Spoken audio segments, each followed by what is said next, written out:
नमस्कार, मैं हूं श्वेता झा और आप देख रहे हैं आज तक। इस वक्त की बड़ी खबर आपको बता दें, दिल्ली के कापसहेड़ा में बताया जा रहा है कि लकड़ी के गोदाम में भीषण आग लग गई है। फिलहाल जो खबर आ रही है उसके मुताबिक आपको बता दें कि लकड़ी के गोदाम में ये भीषण आग की खबर है।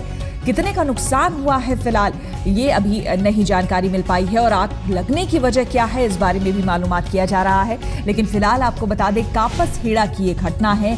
दिल्ली के कापसहेड़ा में ये बड़ी आग की खबर सामने आ रही है। तो इस वक्त की बड़ी खबर, दिल्ली के कापसहेड़ा में लकड़ी के गोदाम में भीषण आग लगने की खबर सामने आ रही है और कितने का फिलहाल नुकसान हुआ है ये तस्वीरें आपके सामने हैं। जिस तरह से धुएं का गुबार ऊपर उठता हुआ आपको नजर आ रहा है, उससे आप अंदाजा लगा सकते हैं भीषण वहां पर लगी है। लकड़ी का गोदाम यहाँ पर बताया जा रहा है, लेकिन यहाँ पर ये जानना जरूरी होगा कि क्या इस गोदाम में किसी तरह का फायर सेफ्टी नॉर्म्स था या नहीं, जिसे पालन किया गया था, फॉलो किया गया था या नहीं। तो फिलहाल इस वक्त की बड़ी खबर, तस्वीरों में आप देख सकते हैं कि लकड़ी का ये जो पूरा गोदाम था वो जलकर एक तरह से खाक हो गया है।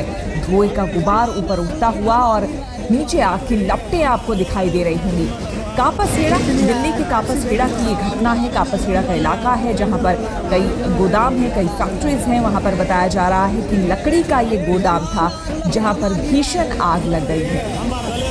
तस्वीरों में आप देख सकते हैं कि आग की लपटें कितनी तेज है और ऊपर उठता धुएं का गुबार, इससे अंदाजा लगाया जा सकता है कि पूरा का पूरा गोदाम जिसमें लकड़ियां भरी हुई थी वो जलकर खाक हो गई। इस वक्त की बड़ी खबर, हालांकि किस वजह से आग लगी है फिलहाल इस बारे में जानकारी नहीं मिल पाई है, क्योंकि भारी नुकसान की भी आशंका जाहिर की जा रही है।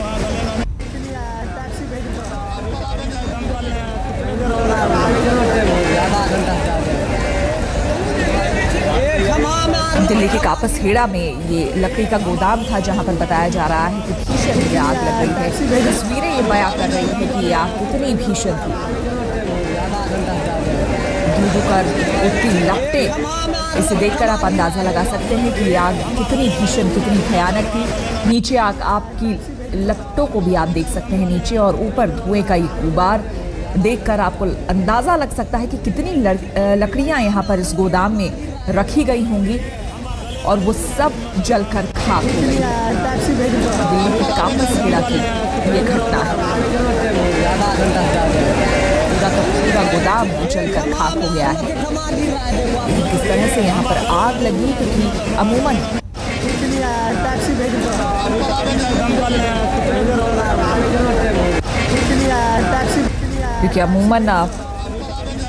इस तरह के जहाँ पर गोदाम होते हैं वहाँ पर कोशिश की जाती है कि फायर सेफ्टी नॉर्म्स जो है उनका ध्यान रखा जाए, लेकिन कई ऐसे गोदाम हैं जहाँ उनका ध्यान नहीं रखा जाता है और इस वजह से इस तरह की आग लग जाती है।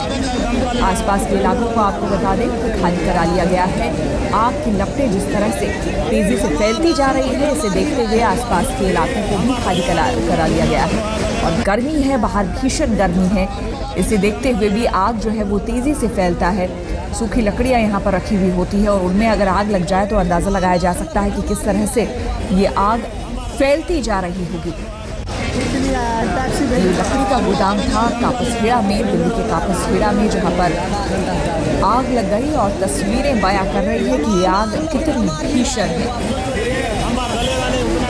अनिल बालियान हमारे संवाददाता हमारे साथ जुड़ गए हैं। अनिल, पूरी खबर बताएं। श्वेता, ये जो पुलिस से और फायर ब्रिगेड से जानकारी मिली है, ये अवैध गोदाम यहाँ चलाया जा रहा था जिसमें आग लगी है। ये करीबन 2.5 एकड़ में फैला हुआ है। लकड़ियों का जो गोदाम था उससे आग शुरू हुई और धीरे धीरे जो प्लास्टिक पार्ट का भी वहाँ पे काम किया जा रहा था उसमें लगातार आग फैलती रही। तो करीबन 40 गाड़ियां मौके पे पहुंची। 40 गाड़ियां फायर ब्रिगेड की मौके पहुंचने का मतलब होता है कि अपने आप में बड़ी आग थी। तो अभी भी जो आग है वो रह के जल रही है, क्योंकि जो कबाड़ है प्लास्टिक का है तो उसमें लगातार अभी धुआं उठ रहा है। तो हालांकि सिचुएशन काबू में है, लेकिन मामला इसलिए बड़ा हो गया क्योंकि ये जो 2.5 एकड़ का पूरा अनिल, जानना चाहेंगे क्या इसमें जान माल के नुकसान की क्या खबर आ रही है? जो लकड़ियां थी, लकड़ियों को गोदाम से आग शुरुआत हुई और जो प्लास्टिक के पार्ट हैं वो जले हैं। उसमें बाकी जो आसपास की कॉलोनियों तक जो आग फैलती उससे पहले फायर ब्रिगेड ने मौके पर पहुंच के हालात पर काबू पा लिया। जी, और आग किस वजह से लगी, इस बारे में जानकारी? फायर ब्रिगेड के अधिकारी फिलहाल मान के चल रहे, हो सकता है ये शॉर्ट सर्किट एक वजह रही हो पीछे। बाकी तो जांच के बाद ही सामने आ पाएगा कि आखिरकार क्या वो कारण थे जिसके चलते इतनी बड़ी आग लग गई। अनिल, आप जिस तरह से बता रहे हैं कि ये अवैध यहाँ पर गोदाम यहाँ पर था और यहाँ पर काम प्लास्टिक का भी यहाँ पर चलता था, जाहिर सी बात है तब इसमें फायर सेफ्टी नॉर्म्स जो होंगे वो नहीं ही पालन किए गए होंगे, उसको फॉलो नहीं किया गया होगा। कापासेड़ा इलाके में इस तरह के गोदाम एक नहीं अनेक है, लेकिन कई बार जो RWA के लोग हैं उन्होंने भी ये शिकायत की है। तो लेकिन कोई भी किसी तरह की सख्ती इस तरह के गोदामों पे नहीं बरती जा रही, और पहले भी कई बार हादसे पेश आ चुके हैं, आग लग चुकी हैं। और पिछली गर्मियों में भी इस तरह का एक मामला सामने आया था कि बड़ी आग हो गई थी, आसपास की कॉलोनी में भी वो आग की लपटें पहुंचने शुरू हो गई। तो ये अपने आप में बड़ा सवाल है कि पुलिस और पूरा प्रशासन क्यों आंखें बंद किए हुए हैं, इतने बड़े अवैध तरीके से गोदाम चलाए जा रहे हैं। अनिल, ये जो पूरा इलाका है, समझना चाहेंगे कापसहेड़ा का जो इलाका है ये किस तरह का इलाका है, और यहाँ से जो रिहायशी इलाके हैं क्या वो भी यहीं पर है या आसपास है, इसके बारे में बताएं। ये कापसहेड़ा इलाका दिल्ली और हरियाणा का बॉर्डर लगता है। यहाँ काफी सारी पहले जो खेती होती थी, कई सारी एकड़ अलग अलग जमींदार लोगों के पास अपनी अब भी जमीन है, बड़े बड़े प्लॉट हैं जो उसमें इस तरीके के काम किए जाते हैं। जो बाहर के लोग हैं, क्योंकि गुड़गांव पास में है, तो जो इंडस्ट्री का वेस्ट मटेरियल है वो यहाँ पे आता है, डंप किया जाता है। तो वो भी जो नॉर्म्स है उसके मुताबिक ये काम नहीं किया जा सकता, लेकिन सब कुछ प्रशासन की आंखों तले ये काम किया जाता है, और लगातार इस तरह के गोदाम कम होने के बजाय बढ़ते ही जा रहे हैं। जी, बहुत बहुत शुक्रिया अनिल आपका तमाम जानकारी के लिए।